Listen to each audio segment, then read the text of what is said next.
The topic today is the relationship between the freedom of speech and the litigation that has been launched against not only not only against Kataria, Harish Sahani, Satya, and 100 John Does yet to be named. Indeed, if Kataria and Sahani had not fought and Satya had decided to join them, it would be only a matter of time before they would have, as Dr. Cooker pointed out, included all those who were opposing the present dispensation in our country. All those who are likely to be opponents of Ms. Sonia Gandhi. Of course, opponents here. I'm ready to oppose her all the time, but she doesn't want to take me to court because I don't need lawyers. I argue myself, and I use the court as a forum to argue the points that I've been saying in public.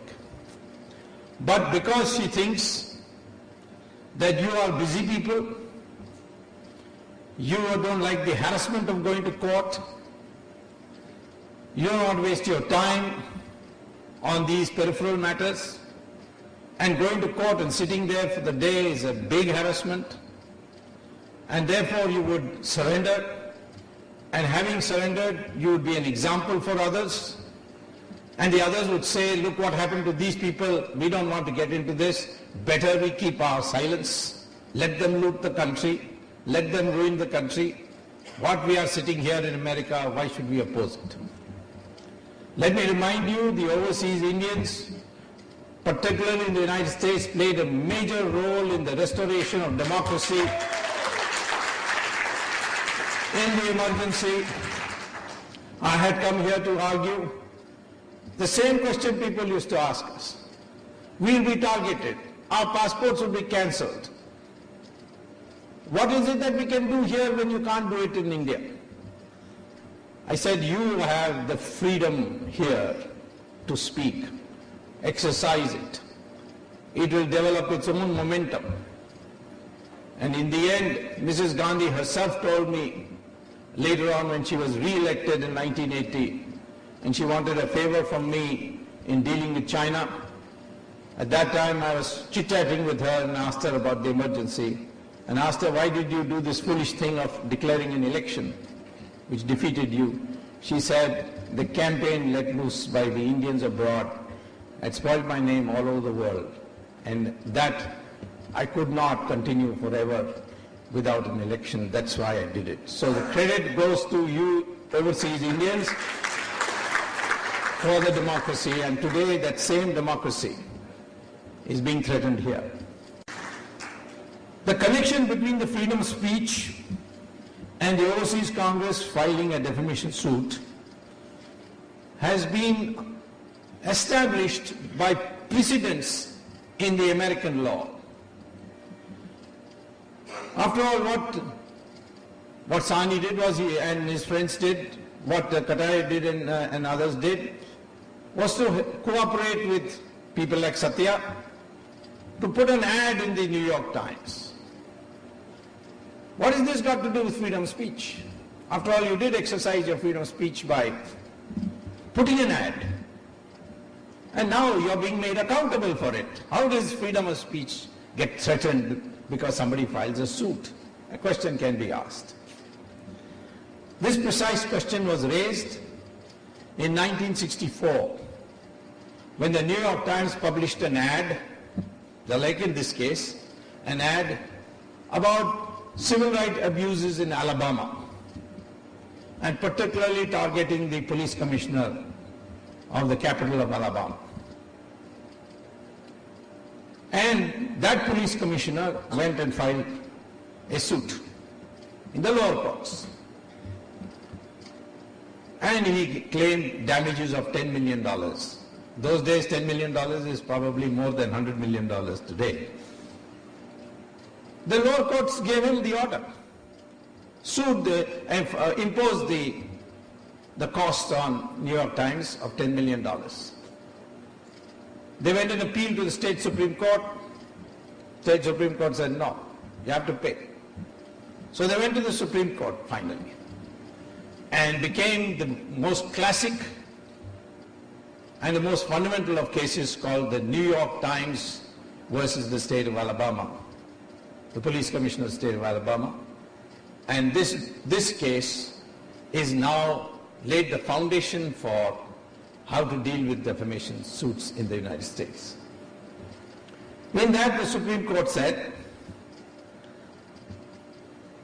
that publishing an advertisement against a public official is only defamatory if the public official first proves that what is stated there is false.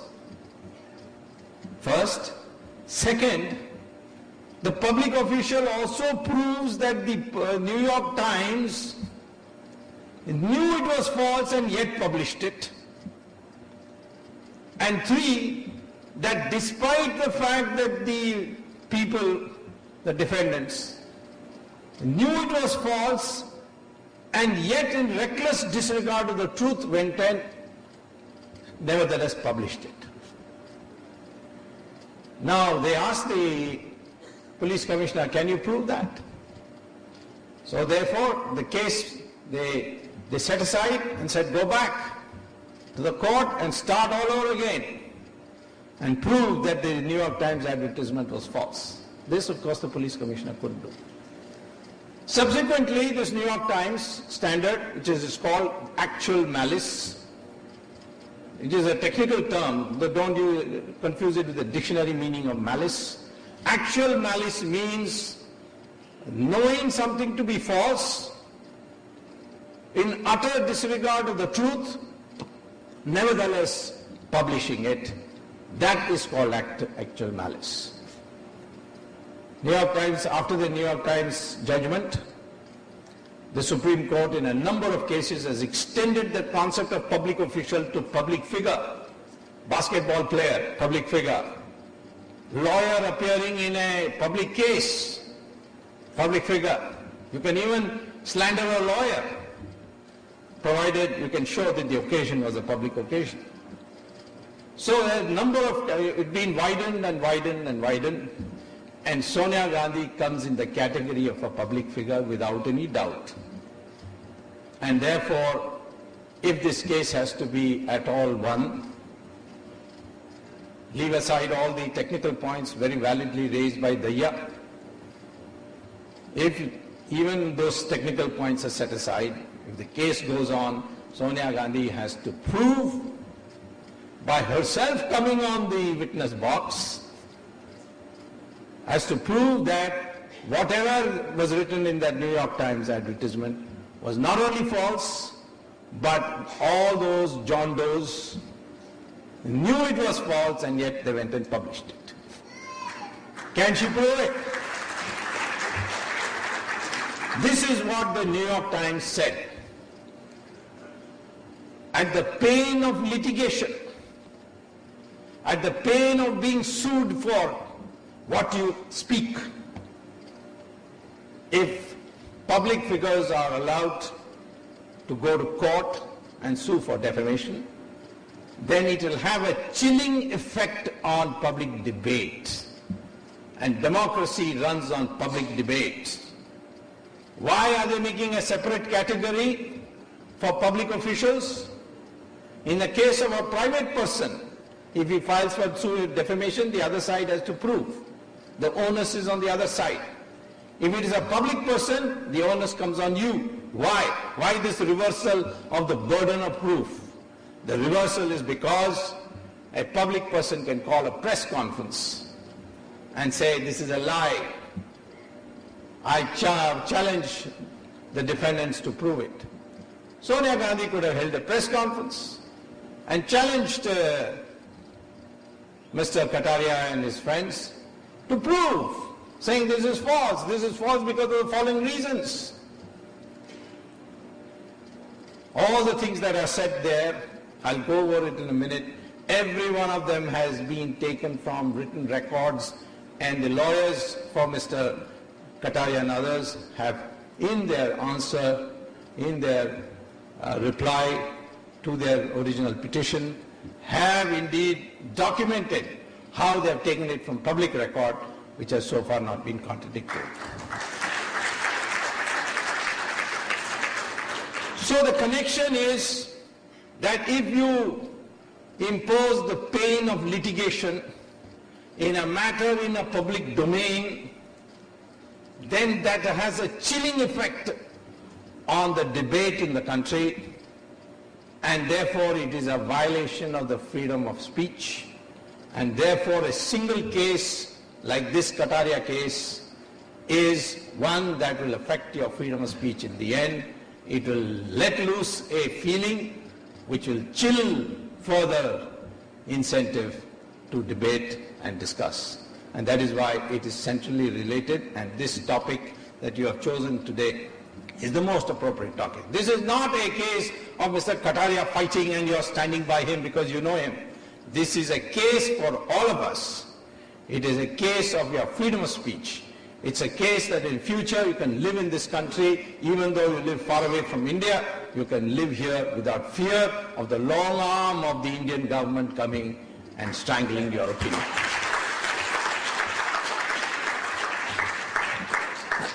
Now, I want to know,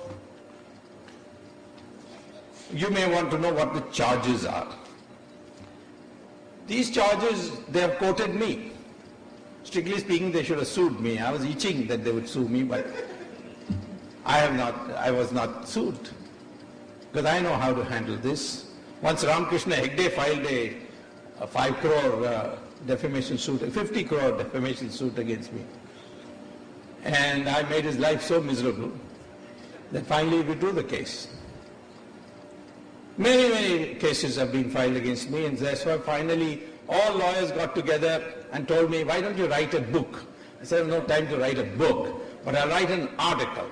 And if you go to Google and say under my name, you'll see how to fight a defamation case.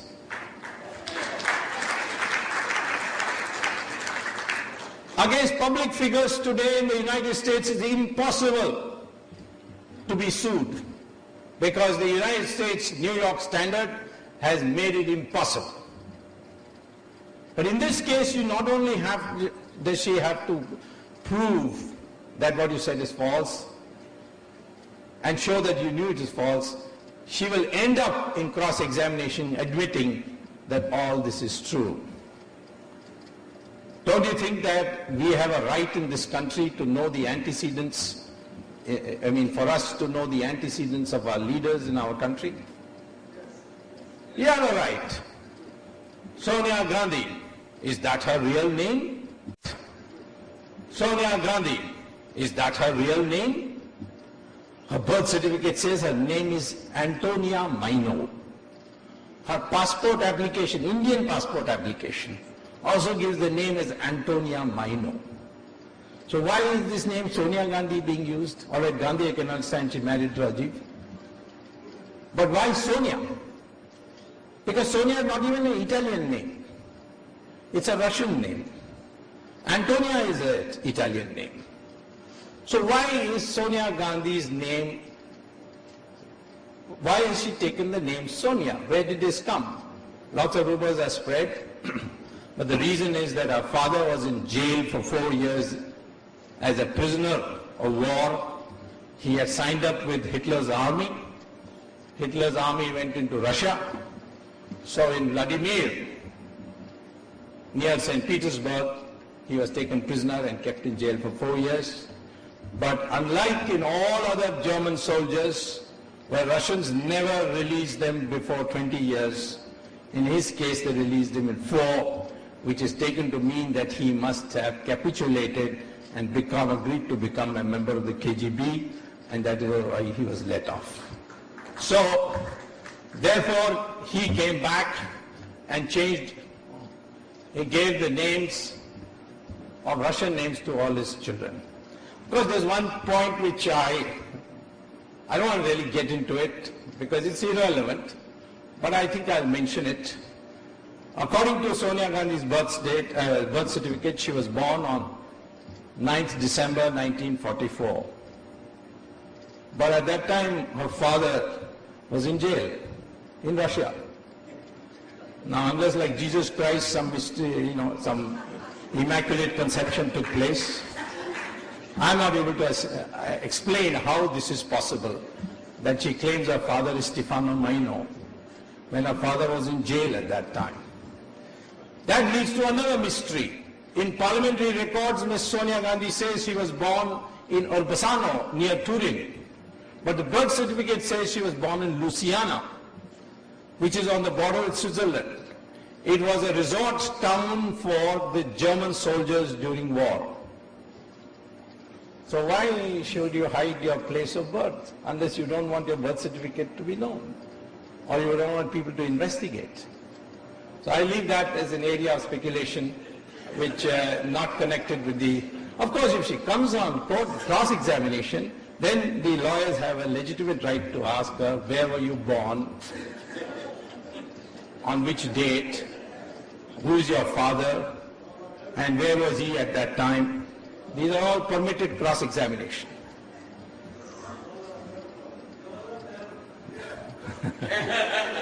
It seems to be a problem with the Nehru family. Nobody knows who is his father and who is his mother. Now, another thing is says that Sonia Gandhi faked her degree, Cambridge University. Is that wrong? I got a letter from the University of Cambridge. She has given an affidavit, sworn affidavit as a candidate that I studied English in the University of Cambridge. And I got a letter from the University of Cambridge that there was no such student, ever. I went to court, and finally what the Chief Justice of the Supreme Court told me, be generous, Dr. Swami, be large-hearted, this is an old matter, leave it.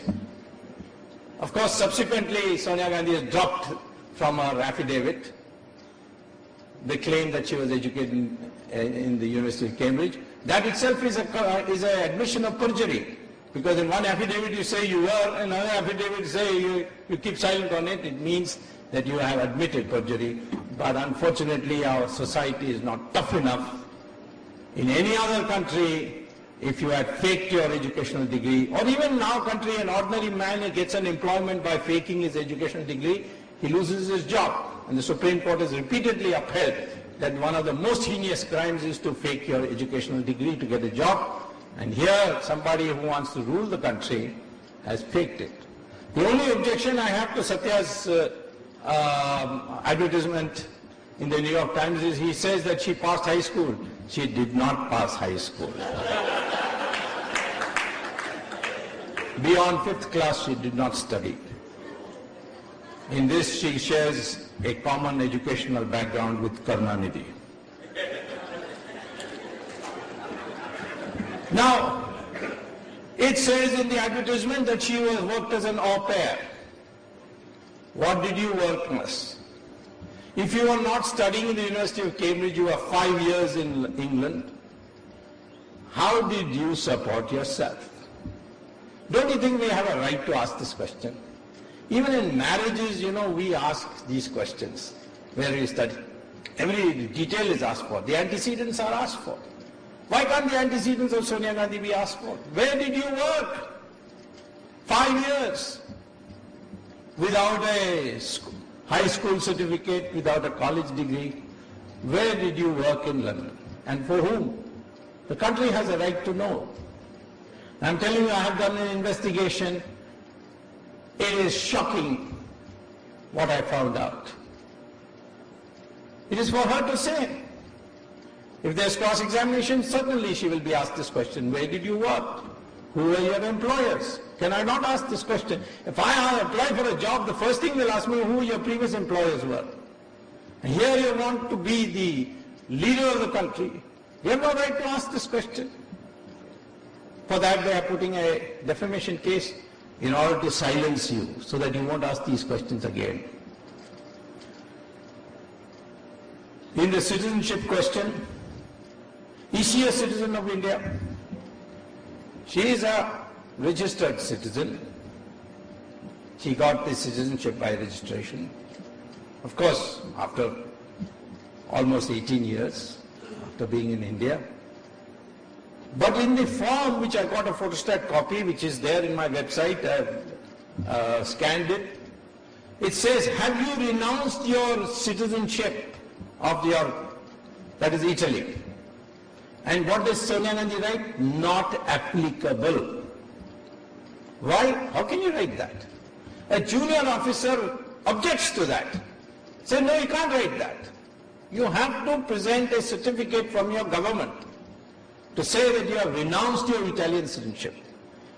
She produces a letter from the ambassador of Italy in Delhi saying that Sonia Gandhi has informed us that she has renounced her citizenship.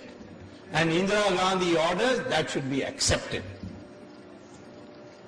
Under Section 10 of the Citizenship Act, any irregularity found at any time in the citizenship forms filled out by the person is an offence and can lead to the cancellation of citizenship.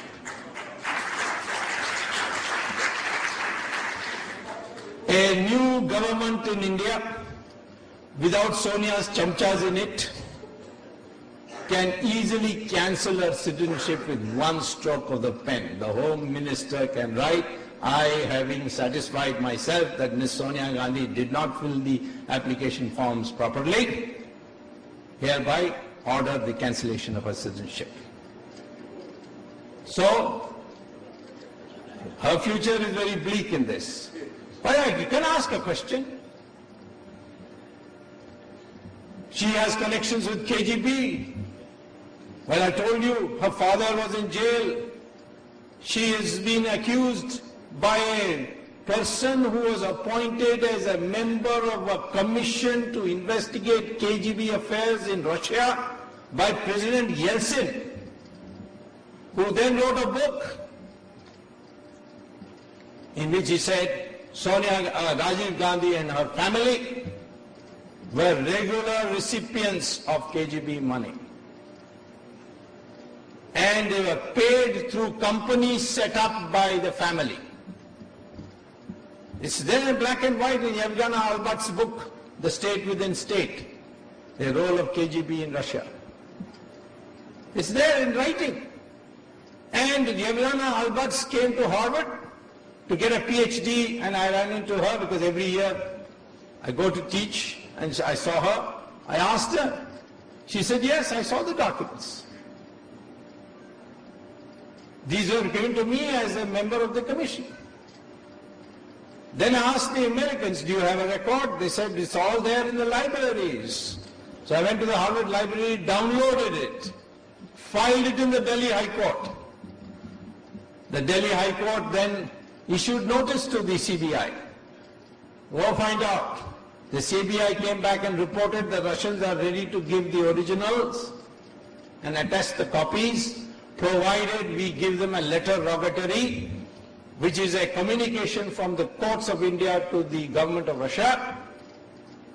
And that letter rogatory cannot be obtained unless you register an FIR. But the government of India refused to register an FIR, and that is why my case went by abeyance. That case can be revived any time. So what is wrong in saying KGB? There's prima facie evidence. It's for her to prove or disprove. She has received $2 billion into her name in 1991. Who says this? The government of Switzerland. Why do they say it? Because the Americans put pressure on the Switzerland government to tell them about Marcos, Imelda Marcos, and whatever that other Marcos's name was. Ferdinand Marcos. And they put so much pressure that the Swiss authorities tabulated all foreign leaders who had accounts, illegal accounts, and they put the photograph of Rajiv Gandhi in a magazine called Schwester Illustrated. Schwester is another name for Switzerland in German. And that has in it a caption under Rajiv Gandhi's photo. He and his family owned $2 billion November 1991. And who was the beneficiary of Rajiv Gandhi's death? Sonia Gandhi. All that money has gone to her. All the money of Indira Gandhi, Sonia Gandhi. Most of the money of Sanjay Gandhi, Sonia Gandhi. Death is very profitable for Sonia Gandhi. I would say that any criminal case, the first suspect is always the beneficiary. Someday we may have to find out. So what is wrong in asking these questions? Antique smuggling. Her sister, Anushka, that's a Russian name. Her real name is Alexandria. But father gave the name Anushka.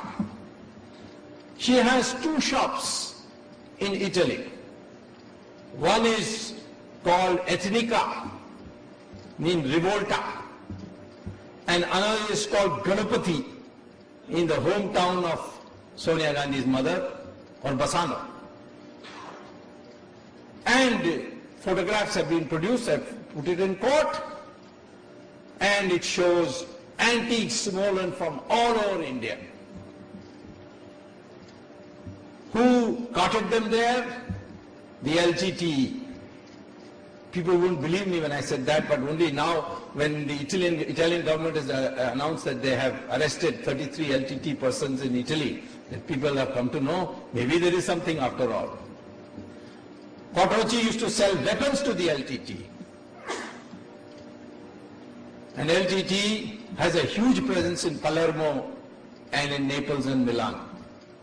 Now, of course, the Americans have got tough with them, so all the European governments are now cracking down on them, including Canada.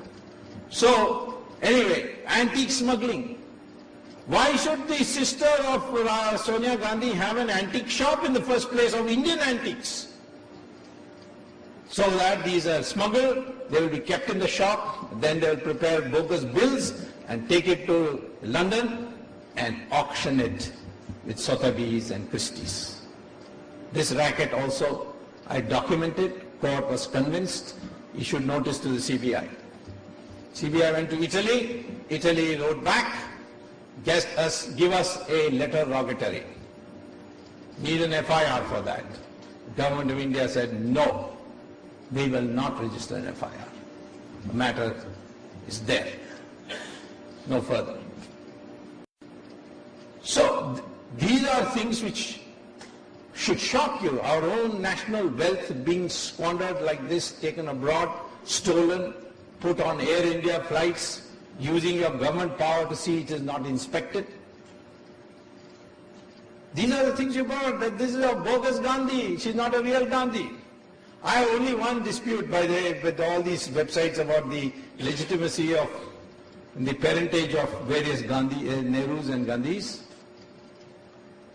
Rajiv Gandhi was not son of some Firoz Khan, as all these websites are putting out. He's the grandson of, or rather Firoz Gandhi was the son of a well-known lawyer of Allahabad called Kakkad. And Kakkad was also mayor of Allahabad, and once he defeated Jawaharlal Nehru in an election. So, of course, parentage has never been a strong point of the Nehrus, so we won't go into that and get into a lot of complications. Similarly, a question on Rahul Gandhi. Why is he registered as Raul Vinci, R-A-U-L-V-I-N-C-I, in some rock and roll Rollins College in Orlando or some place like that, which is a Christian missionary college? Why didn't he register himself as Rahul Gandhi? Why is it that he claims he's got an MPhil? Now, I mean, not there as a student also. Then his name is not there in the exam and the registrar's office of those who have taken exam. For the year he has mentioned, 95. So how did he claim his MPhil? He first originally came, he went to Harvard. Yes, he went to Harvard in the sense that when Rajiv Gandhi is Prime Minister, Hindujas gave $11 million to the Harvard Medical School, and on donors quota, he entered. Harvard has this quota, but then once you enter, then you have to compete. In 3 months, Harvard said, I don't think you really belong here.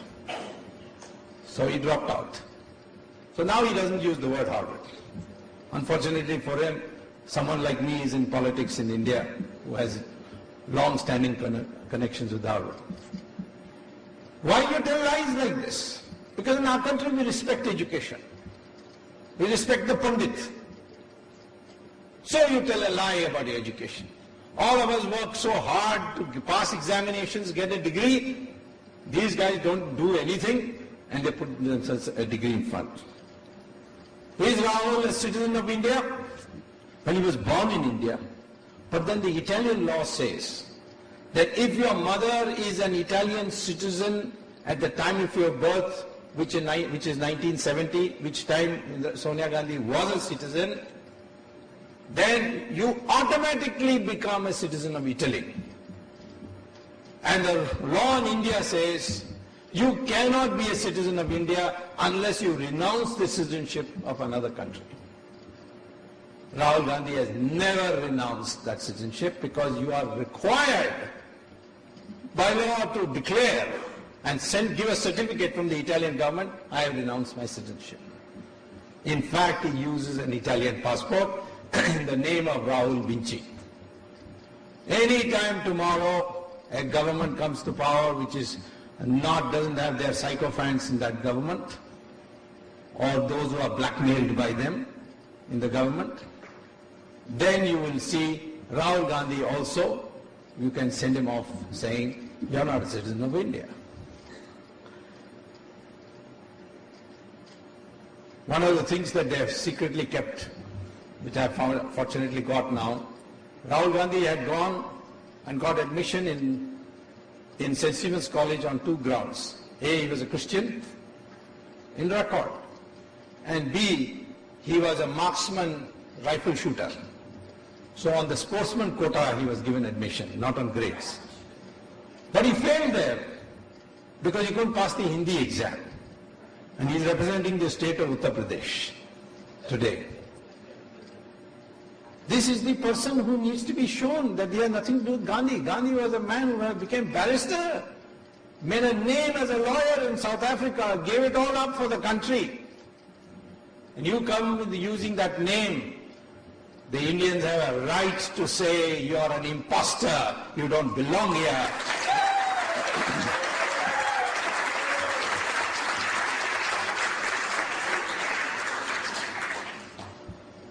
Rahul Gandhi was arrested in Boston airport.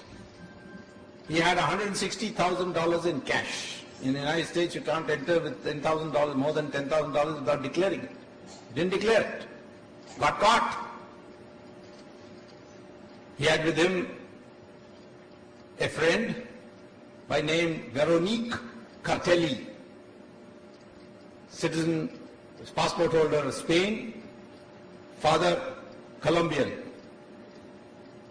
Cartelli means drug mafia. And he had something else with him, which has not been identified. The FBI arrested him. 27th September 2001. They said the SPG, which they have, this, like the royal family, all the families, including their dogs, get SPG cover. So the SPG said, no, he's the son of the former Prime Minister. The FBI said, we don't care. Broken the law. 9 hours they kept him. The government of India intervened. Condoleezza Rice was told this would affect the Indo-US relationship. And then the FBI was told, let him go. The FBI registered an FIR, the equivalent of an FIR. I don't know what they call it here, criminal case or whatever. And then said, whenever you want, we can call you, but you can go. So they let him off to go back. I wrote, my friends here filed a Right to Information or Freedom of Information Act application with the FBI. FBI said, we'll give you these records, provided you get a no objection certificate from Rahul Gandhi because it's personal to him. That's the law. So I wrote a letter to Rahul Gandhi. If you have nothing to hide, give us the permission. He never replied. But everybody knows this is in record. There's nothing to hide here. $160,000 in cash. How do you carry so much cash and what for? The only thing we Indians have a right to know whether Rahul Gandhi is married or not. In his house in Tughlaq Road, Tughlaq Lane, there is a foreign woman there. Her name is Veronique Kartheli. Is he married to her or not married to her? Or is he living with her? Can you not make that public? What will people of India think? Rajiv Gandhi's wife foreigner, Rahul Gandhi's wife foreigner. Can they not find Indian girls at all? And what about the antecedents of this Veronique? The daughter of drug mafia? So we need to know. These are things we need to know. Even in marriages, I said, we find out these things. The advantage of an Indian is, I can go to my village and find out, to the village of the person and find out everything about him. I meet so many people say, oh, I'm from Madurai, I know you are from Mullipalam village and you know you are living in you have a house in Agraharam street, everything. Everybody knows about everything. You can trace people. But when you are a foreigner, you have to be doubly careful. You have to be doubly watchful. In this case, Qatar is going to win. Qatar and friends are going to win hands down. There's no doubt about it. There's no case. Half the reason is Daya is given to you. Why is the locus standi? How can somebody file on basis of somebody else? But there is also this active malice. Prove it. You can't prove it. The basis is there. I am in fact telling Kataria, please don't get it dismissed. Make her come as a witness and I will help you. But it may not be possible because the judges also say, why should we waste time? Yes, perhaps it's possible. I don't know in American law, but in Indian law and British law, if you file $100 million suit and it turns out to be vexatious, turns out to be without basis, then certainly $10 million you will get. $10 million as cost. American law is a little more complicated, but still it was worth examining. In the end, Surendra Malhotra should be asked to pay from his own pocket because I'll tell you, Sonia Gandhi's mentality, the moment Surendra Malhotra will start losing, they will expel him saying that it's unauthorized he did, he has nothing to do with the Congress party. They will disassociate themselves. So those of you who are friends of Sonia Malhotra, tell him that he will be the Balika Bakra. Better he makes up, he apologizes to Kataria and gets out. But Kataria has to fight, Sahani has to fight, Satya has to fight. That means going to court, hiring lawyers. They have hired very first-class lawyers, really good lawyers, Kornstein and company, very good people, very committed, very well read. Many of them have got Harvard law degrees. And I was impressed because I met them. They invited me as a consultant and I had a session with them. But they cost money. They are not going to be free. They'll cost money. If these people actually fight it out, there will be an appeal. They'll go all the way to Supreme Court. There will be a big budget. So this is your fight. And therefore when you start donating, donate liberally. Because this is a fight to the finish. You establish this time that you cannot file such cases. Never again such cases will be filed by anybody. This will be the outcome.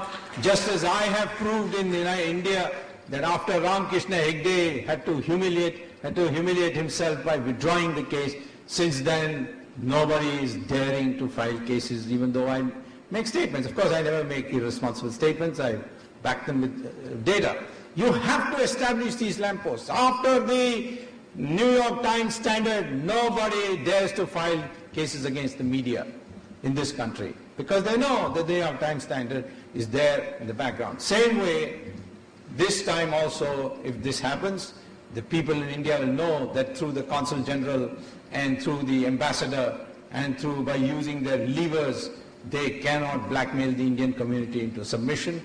And this will be therefore a fight for liberation. And this fight you must fight with all that you can spare. Back them.